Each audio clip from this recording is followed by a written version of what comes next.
Assalamualaikum warahmatullahi wabarakatuh. Halo, perkenalkan nama saya Rahmat Fadli dengan NIM 2321. Saya itu di Rombel C ya. Pada video kali ini saya ingin menjelaskan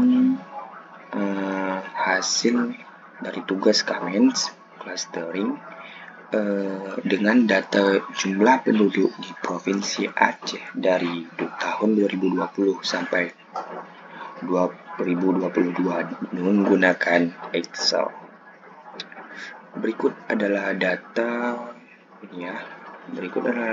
dari jumlah penduduk setiap kabupaten ya. Dan provinsi di kota Aceh dari tahun 2020, 2021 dan 2022. Jadi kita bisa lihat dari sini ya. Data ini menjadi dasar untuk proses pengelompokan atau clustering dengan metode Kamens.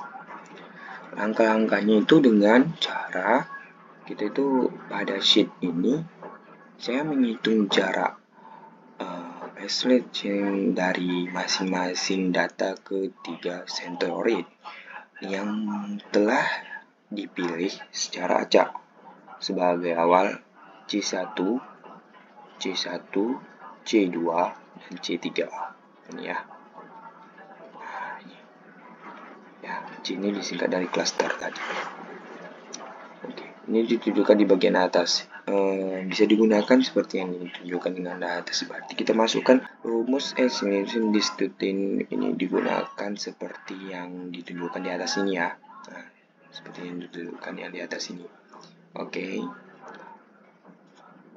Setelah jarak dihitung, setelah kita hitung pakai rumus ini, jadi setelah jaraknya dihitung, kita bisa menentukan klaster dari setiap kabupaten atau kota berdasarkan jarak terkecil.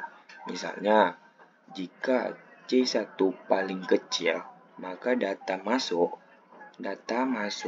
ke klaster 1 ini itu warna pada kolom klaster menandakan kelompok yang berbeda. Kelompok yang berbeda ini. Kita bisa lihat ya warnanya.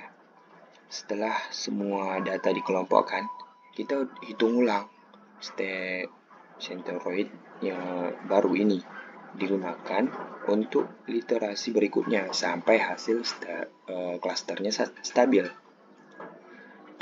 Ini hasil akhirnya setelah beberapa literasi terbentuklah hasil akhir klasternya. Kita bisa lihat pola bawah beberapa. Bentar ya, saya ada deketin. Oke. Pola beberapa bawah ini kita bisa melihatnya dengan jumlah penduduk tinggi seperti Banda Aceh dan Aceh Besar masuk ke dalam klaster yang sama, sedangkan daerah dengan jumlah penduduk lebih kecil berada di klaster lain. Jadi kesimpulannya tuh dari hasil ini kita bisa menyimpulkan bahwa metode Kamens clustering ini dapat digunakan untuk mengelompokkan wilayah berdasarkan karakteristiknya jumlah penduduknya itu. Dengan analisis ini, pemerintah daerah dapat menentukan strategi pembangunan berdasarkan klaster kependudukan. Tuh, misalnya di Benar Melariah itu. Benar Melariah nih, dari 2019, 2020 sampai 2021. Oke, kita bisa lihat ya. Oke. Mungkin hanya ini yang bisa saya sampaikan. Terima kasih telah menyaksikan video ini. Semoga penjelasan ini bermanfaat. Oke, sampai jumpa di pembahasan berikutnya. Saya Rahmat Fadli. Assalamualaikum warahmatullahi wabarakatuh.